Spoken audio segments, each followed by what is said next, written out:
All right. Hey guys, welcome back. Political Science 101, Politics with Roger. It's good to see everybody here. This would be the third video in our Political Science 101 series. The previous video to this was Liberty and Tyranny, where we discussed the differences between the left and the right. And then we focused on the core values of the right wing of the political spectrum.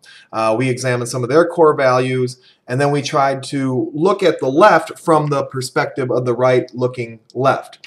So in the third lesson, now we will go to the other side. We're going to study the left and look at the core principles of the left and look towards the right. And again, just in the interest of full disclosure, I tend to be on the right side of the political spectrum, so it might be hard to hide some of my biases, so I'll just be upfront about my biases. I typically fall on the right side of the political spectrum.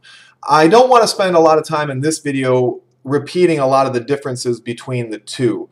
But if you haven't seen the previous video, I'll say that, just to summarize, the biggest difference between the political left and the political right is that they're struggling over the decentralization of power. Okay, so basically the left tries to centralize power, and the right tries to decentralize power. And really at the core of politics, that's all we're talking about, is the decentralization and centralization of power, and that struggle for that power. That's all the left and the right typically is. Now, when you start to get into the middle, there is a lot of overlap between left and right, and then sometimes it can be kind of hard to tell. I mean, is a libertarian a Democrat, or is a libertarian a Republican? You can go both ways sometimes. But at their cores, at the core values, the left is coming from a place where they are trying to centralize power, and that is their objective, and the right is coming from a place where they're trying to decentralize power, and that's really all it is. And then every issue that falls into place usually falls into that pattern. For example, we'll just take the issue of gay marriage. Okay, a template where power was centralized is that, let's say Washington, D.C., the federal government puts out a law that legalizes gay marriage. That's actually essentially what happened. It wasn't constitutional, but I don't even want to go down that road right now. We'll just say, for the purpose of this discussion, the federal government created a law, or I guess when it's not through Congress, it's by decree, but centralized power basically legalized gay marriage throughout the country. And it's the authority from Washington, D.C. that allowed that. It was a central power that allowed that to happen. If you're for central power, if you are a Democrat, you might say, hey, those people needed protection.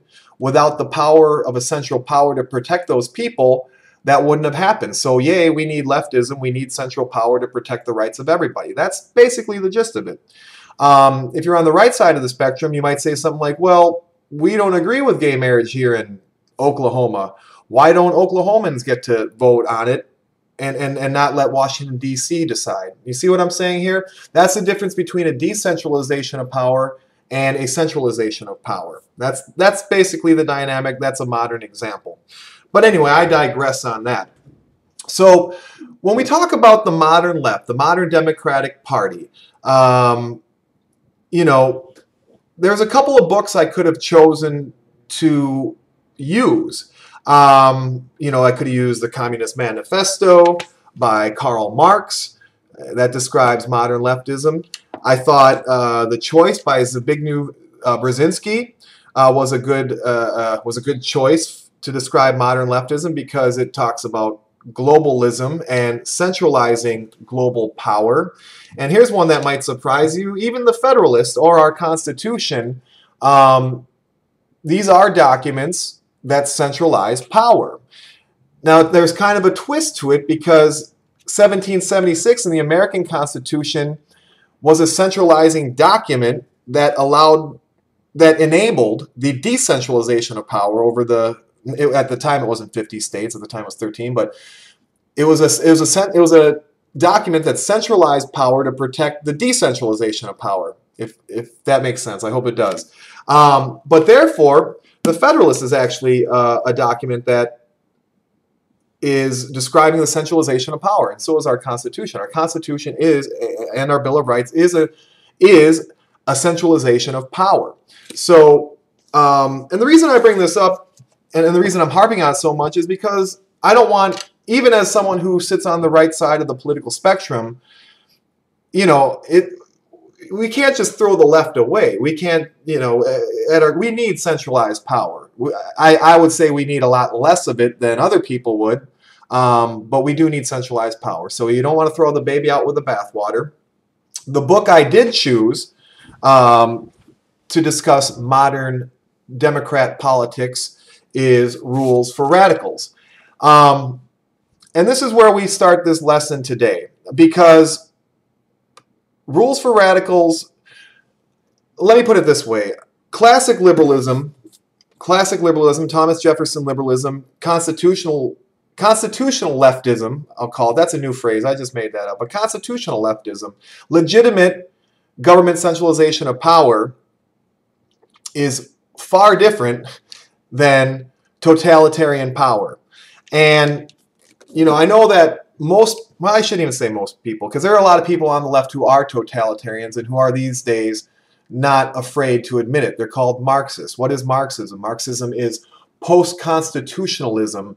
It's a system that doesn't recognize free elections, a free constitution, or a republic, but they don't want to be called communists, is really how I read it. But Marxism is totalitarianism, and Rules for Radicals is the perfect book to describe modern leftism in October 2017 for a handful of reasons. One, the Democratic president in the last 8 years, Barack Obama, was a disciple of Saul Alinsky, in his own words.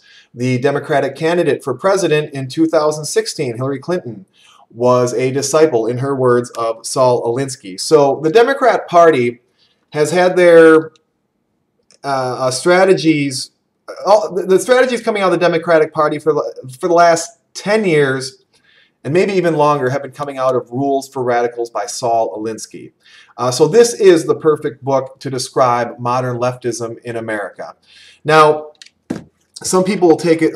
Some people might take exception to that, because Rules for Radicals is a handbook for totalitarian advancement. It's not based on majority rule. It's not based on a republic. It's based on naked power and power grabbing. We'll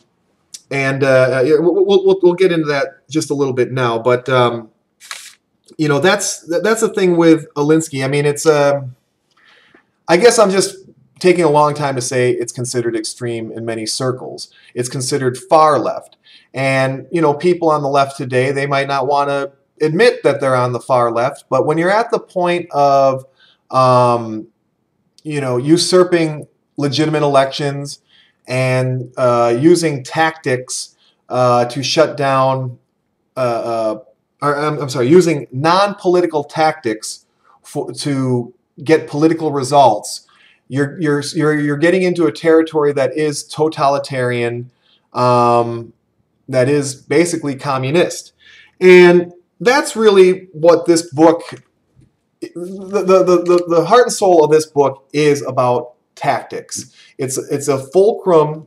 It's how to leverage this fulcrum. It's how to fulcrum power and using your leverage to achieve a political gain. That's what Rules for Radicals is about, and that's what the Democratic Party has been operating out of for the last 8 to 16 years. And there's plenty of examples of that. We can point to that. That might be in the level 2 class. This is just the introduction. But Saul Alinsky's book is all about tactics. And this is what I really want you to get out of it. I'll repeat this again. It's about non-political action to create political results. And you know, it also part of Alinsky's book, to be a radical and to follow Alinsky, you'd have to demonstrate a willingness to agitate and disrupt the status quo. You know, this book is full of examples of that. We'll give modern examples. I mean, Antifa is a great modern example of Alinsky tactics, where they go out. This summer Antifa came out and they said we're the anti-fascists. This is what Antifa called themselves. They said we're the anti-fascists, and we're going to go out and we're going to stop the speech of actual fascists before they have a chance to come into power. I mean, if it sounds ridiculous, it's because it is ridiculous, but it's the kind of doublespeak that I would suggest is often used in totalitarian tactics, mincing words, double meaning. This is the kind of things when Alinsky makes no bones or makes no apologies for using whatever tactics are available to him and his movement to achieve an objective.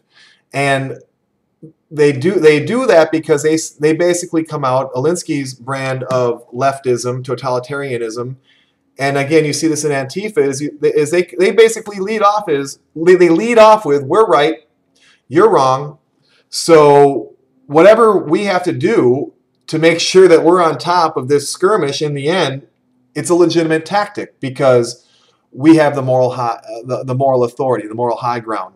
It's basically just claiming the moral authority, the intellectual authority before entering the game. But again, I don't want to be too biased. It seems underhanded to me, but it is effective. It is effective. Another modern, I guess I just have to give modern applications of this. I remember 2007, 2008, before Barack Obama hit the scene. Democrats used to debate me. We used to debate about issues. We would talk about healthcare. We'd talk about taxes, and we would just have debates about our policy positions. We'd talk about the policies.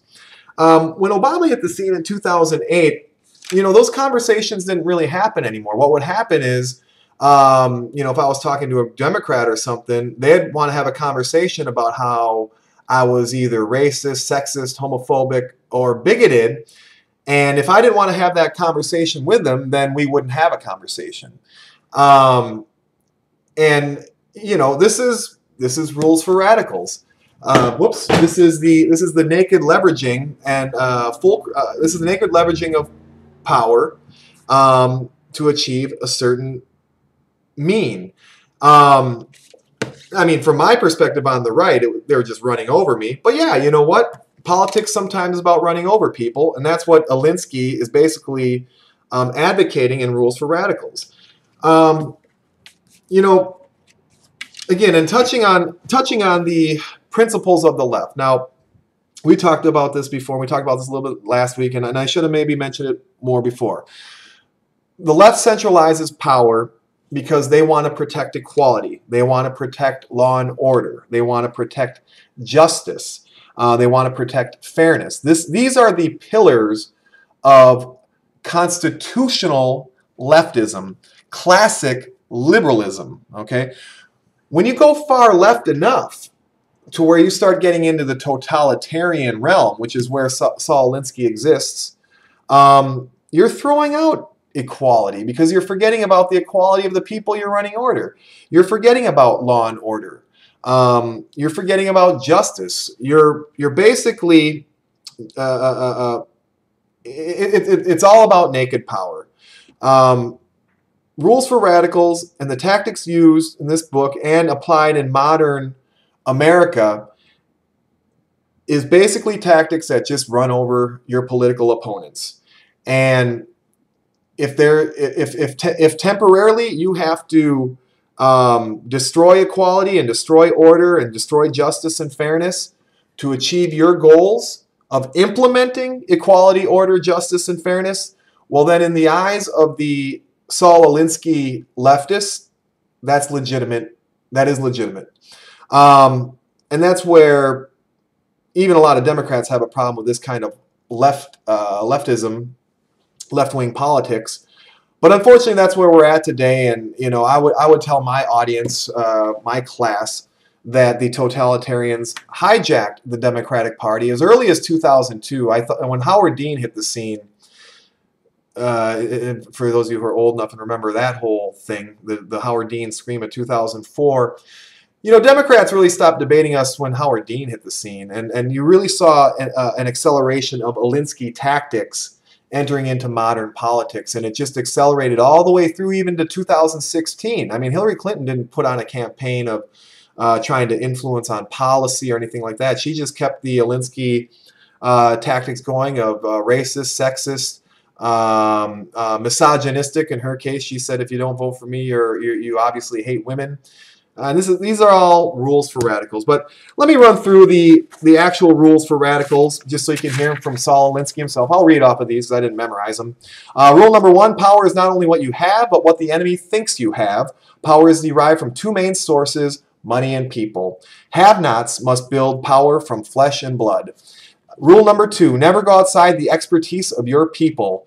It results in confusion, fear, and retreat. Feeling secure adds to the backbone of anyone. Rule number 3, whenever possible, go outside the expertise of the enemy. Look for ways to increase insecurity, anxiety, and uncertainty. Rule number 4, make the enemy live up to its own book of rules. If the rule is that every letter gets a reply, send 30,000 letters. You can kill them with this because no one can possibly obey all of their own rules. Rule number 5, ridicule is man's most potent weapon. There is no defense, it's irrational, it's infuriating. It also works as a key pressure point to force the enemy into concessions. Rule number 6, a good tactic is one your people enjoy. Rule number 7, a tactic that drags on too long becomes a drag. Rule number 8, keep the pressure on, never let up. Rule number 9, the threat is usually more terrifying than the thing itself. Rule number 10, if you push a negative hard enough, it will push through and become a positive. I find that to be fascinating. We'll have to cover that in Political Science 200 level, but there's a lot of good stuff in here. I don't like these rules. I don't like the manipulative nature. I don't like the deception in it, but they're effective, and that's why Saul Alinsky's famous. And that's why the left has been successful. The left was very successful from 2008 to about 2014. And it was Alinsky's rules driving it all. Where were we? Rule number 11, the price of a successful attack is a constructive alternative. Rule number 12, pick the target, freeze it, personalize it, and polarize it. Cut off the support network and isolate the target from sympathy. Go after people and not institutions. People hurt faster than institutions. If this all sounded a little sinister to you, that's because it is. But again, this is the modern leftist paradigm. This is Rules for Radicals with Saul Alinsky. Oh, and just by the way, just in case you didn't know, in the foreword, Saul Alinsky wrote this book thanking Lucifer, Satan, just so you know where they're coming from. But this is the Bible, I shouldn't say that, that's the Bible of the modern left, the modern Democrat Party, of which the book that Barack Obama studied and Hillary Clinton both studied and talk about all the time. But I want to get back to just a few of the pillars of the left, though, just as we close this class up, because leftism wasn't always about totalitarianism. And, you know, again, I want to get back to the core principles because I don't want to throw out leftism. I don't want to throw out the baby with the bathwater, okay? Equality, order, justice, fairness, these are all principles that are important in our society. Now, us on the right might suggest that there's no way a government could possibly ensure equality, order, you know, perfect justice, perfect fairness. But, you know, we have to, I mean, sometimes we have to have a central power that protects those things. You know, we used this example last week, but I'll use it again. You know, the issue of slavery. And I'm not trying to I'm not trying to have a debate about what the Civil War is about, the issue of slavery or power. But you see the intersection of both of those issues in this discussion, where we needed Washington, D.C. to protect those people who are being used as slaves in the South. Now, I know at the time the North wasn't maybe willing to go to war for those slaves. That might be true.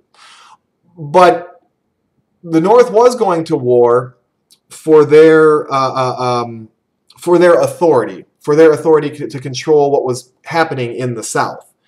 And whether the North cared about slaves or not, they did fight the South to have that authority, and that authority did leave to the North, forcing the South to give up their slaves. So, I mean, look, that's an argument for leftism. Without that central power, there might still be slaves in the South. I don't know. We don't know. And who knows if the war would have, what would have changed.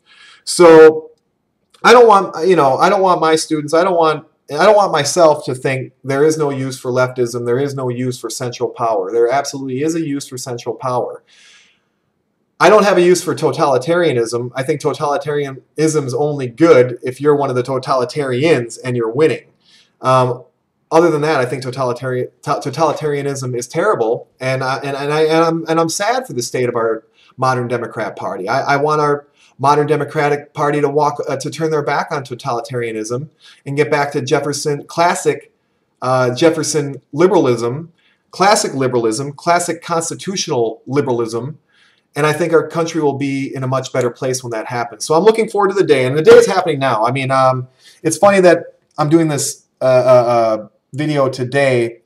We had a shooting in Las Vegas. It's October 2017. We had a shooting in Las Vegas on October the 1st.